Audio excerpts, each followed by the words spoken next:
like this video and leave a comment below. Let's know what you think, and don't forget to subscribe and click on the bell button and share this video with somebody else. Hi there and welcome back. Before we go today, I want you to join me in a Zoom conversation with a mission leader, Dr. Francis Kashimawo. He is the regional director for Calvary Ministries, CAPRO. This is a mission agency that works in over 40 countries in Africa, and they have over 800 missionaries. Francis will be joining us, and I want to chat with him about the challenge of evangelism in that region. Dr. Francis, or Dr. Cash, like we call you, you're welcome to the show. Thank you very much, and God bless you. Yeah, Dr. Cash, tell us a little bit as we start of what God has been doing in East Africa region. Well, in East Africa, what God has been doing takes the eye of understanding to be able to appreciate it. First and foremost, we think about stability and governance in most of the countries in East Africa. Without peace, you can't do anything at all. That's one. Number two, terrorist acts are really being contained in many of the countries. The governments are doing a lot of things, which is very, very encouraging. It looks secular, but they are very important.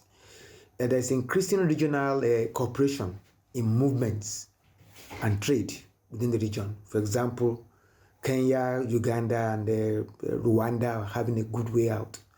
And again, there's the inclusion of Congo in the East African region through their collaboration. These are important things that helps to stabilize the region and make things easier even for the gospel. And talking more closely at home, you have increasing awareness, even though it's not enough, of the unreached people groups, in East Africa. People have been playing churches before, but there's increasing awareness of that. And there's increasing indigenous missionaries who, although many of the churches are still not really supporting them, they are like freelance missionaries.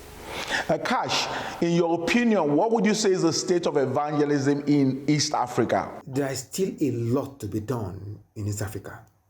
The religion was massively evangelized in the 20th century, owing much of the gains of the East African revival. Maybe you've heard about that.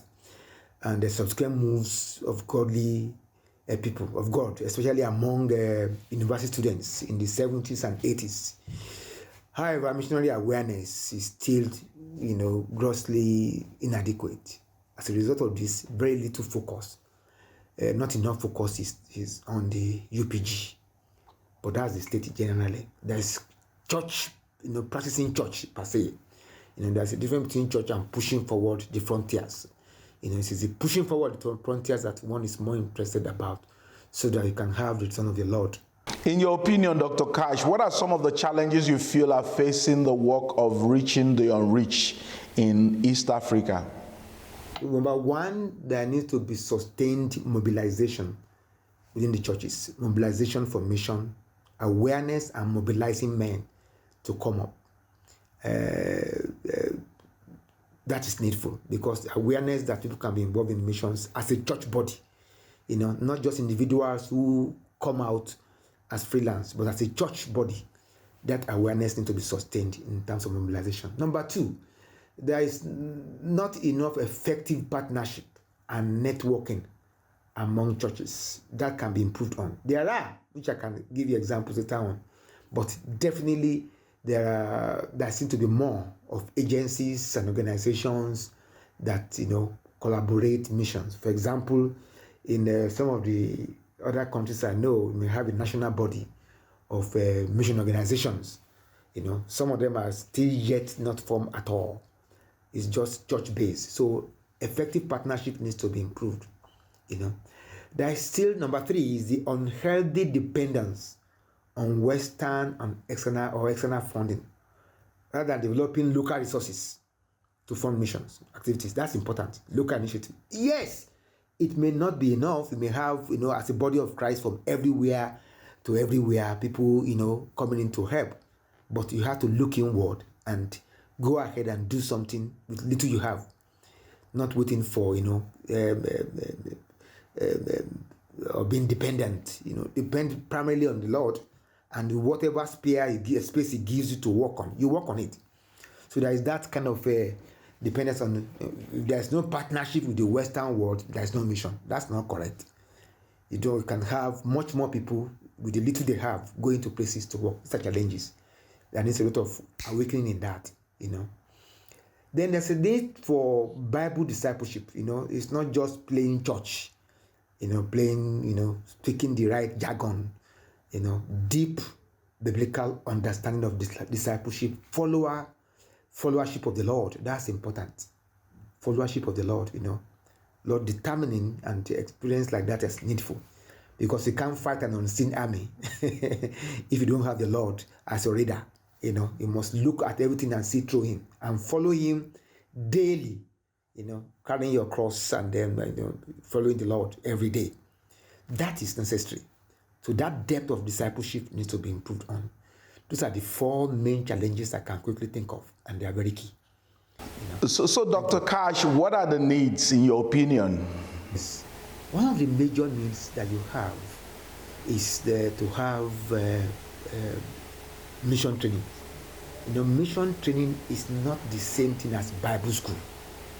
They are different. Mission training prepares you to be anything or everything to every person that you meet. Learning languages, learning to live the life with the people, learning to work in a team, different kind of things that is required as a missionary. There needs to be training. It's not just Bible school. We don't see that many. For example, CAPRO is trying to have training school in School of Missions for cross-cultural mission training. So there is a need for that. We have about 10 acres of land given donation by one of the few hands we are seeing who gave up that one completely free. We just pay for the transfer, but you need to build that, and that's costing about $1.8 to $2 million to be able to build it to that can carry the amount of workforce you need to train. We are still looking for that. So training is important, major need. Could you just share with us what can an individual who is watching this, or churches or pastors who are watching this, what can a congregation or an individual do in the light of all that you have shared with us? So people can pray, people can give, people can go. So everywhere in the world you can. Once you have the ear and you are interested, you search out. The individual can search out what is happening and look for, fundable, credible mission bodies generally. So that can happen. And then the pastoral care, which church leaders can do, because when you have a pastor who understands and is able to pastor even missionaries far away, it helps a lot.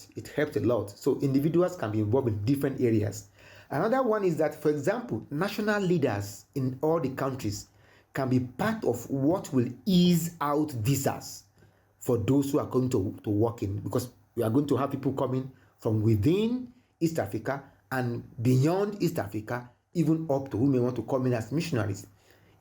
So everyone can be involved. Everybody, anybody from anywhere in the globe can be involved. Particularly pick a people group and begin to pray.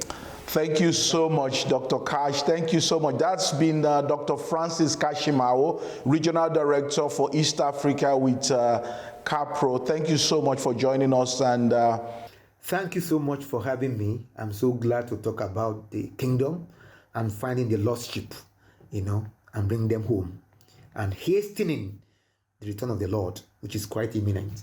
But everyone needs to put our hands on deck. Thank you, and God bless you. Thank you. And and thank you so much, everybody, for joining us this week. This is where we draw the curtain. Please do join us next week, same station, same time. Thanks.